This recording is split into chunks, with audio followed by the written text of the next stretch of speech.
right, welcome back. Now let's look at the um, subsection 3, objective and economic forces. They said when setting the company's financial strategy, the financial manager is often influenced by external factors, forces. If you look at the summary of the chapters, I put the pastels analysis, SWOT analysis. These are the things that you need to analyze in detail before you can, it will guide you on how to answer in the exam if there are questions on this. In order for you to, because I said when you setting the company financial strategy, it's normally influenced by external economic forces. So in order for you to evaluate the external factors, you have to use certain tools, your analysis, to guide you on analyzing the external factors. For example, significant expansions of an increase in dividends may become uneconomic as interest rates are set to rise. Of course, if it gradually increase, so if more interest paid, lesser for your dividend portion. So you have to consider this kind of thing, the inflation rate as well. So in order for you to answer well, so you have to consider the pastel analysis and SWOT analysis to see the opportunities and threat that's available, that the company have to face. I leave it there, as the class assignment, but actually I already have put the links there. So try to recall what is pastel, what is SWOT, maybe later on we will look into the case study. Okay, maybe at this stage just aware that you're supposed to have some ideas on the pastel analysis and the SWOT analysis. Then we look at external influences on financial strategy. This is where the SWOT analysis and the pastel analysis come into this picture. Regulatory requirement. Regulatory requirements.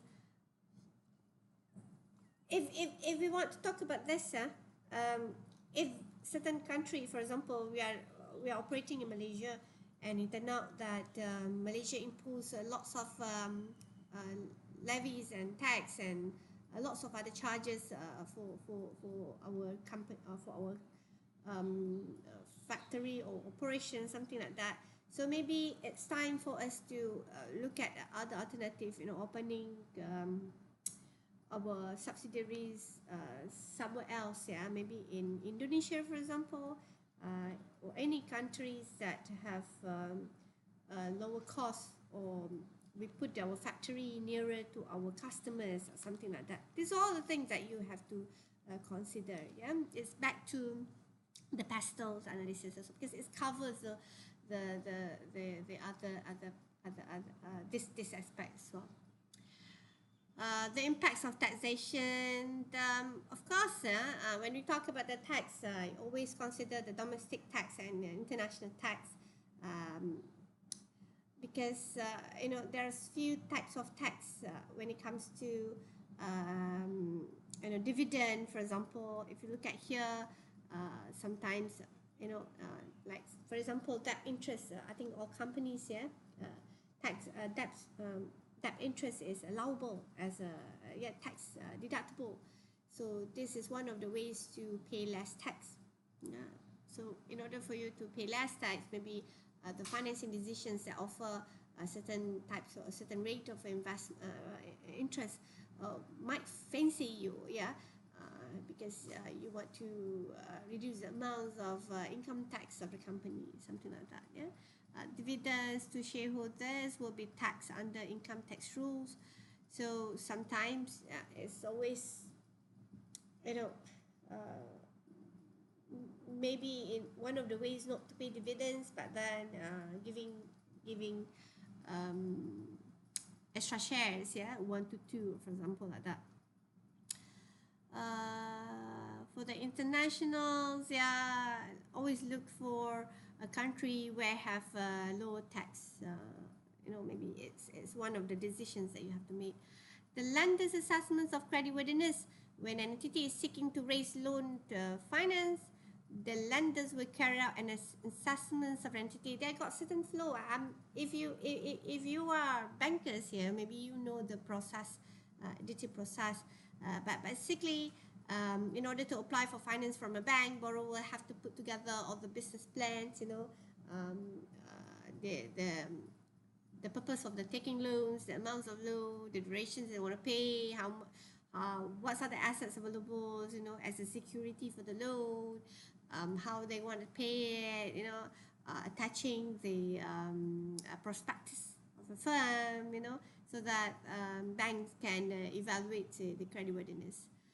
The use of ratios, yeah, this is very important, even though it's a very small sections here. The analysis undertaken by lenders. These are where the lenders ratios that you learn in the first chapter is very important for you to remember, to memorize it. They said lenders might interested to see the calculations of interest coverage ratio with regards to EBITDA or cash to give more specific measures of cover. They want to see, the how many times that the EBIT can cover the amounts of interest. The higher the better. Yeah. Other ratios such as the stock market ratio will give some ideas for the lenders as well. Yeah. Maybe we need to discuss this in more details later on when we look at when we touch about the stock volatility, stock price of a firm. They say if the firm has a high PE ratio, price over earnings ratio, it's a good prospect. It's a growth prospects are good, so lending to such a firm will be perceived as a low interest, as low risk. This is what they say. High risk, high return, yeah. So low return and low risk. So most probably lenders might interested in giving depth to this kind of company. Rationale for analyzing gearing. Why is it so important for you to analyze gearing to see the ability of the liquidity of the firm? Yeah. Examples of gearing ratio, debt to equity. Yeah, you want to see whether they have more debt or more equity. Normally, it's always better to have a low debt to equity ratio. Shows that company, the creditworthiness is good. Yeah. Independent credit rating agencies. This is where in US normally they have this credit rating. Different rating means different indications of a different interest rate given by banks, something like that. Okay, that's the link between the creditworthiness and interest rate. So they say an entity rated AAA, the best rating by Standard & Poor's, is a very low risk investment. So this is all stable company, yeah. Because I think the creditworthiness is so good, then banks can give lower rate of interest. Okay, so that's all about this chapter. But then, as I mentioned earlier, we need to go thorough of each of the relevant chapters, which is the chapters on the financing decision. I'm looking at the financing decision first and the dividend policy. If you look at the 4 chapters, I want you guys to form yourself into 4 groups. So each group take 1 chapter. Start from chapter 5, chapter 6, and then chapter 7 and chapter 8. So what I want you to do is form yourself into 4 groups.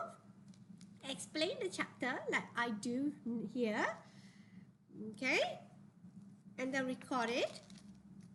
And that will be your assignment, your first assignment for this semester. Would that be okay?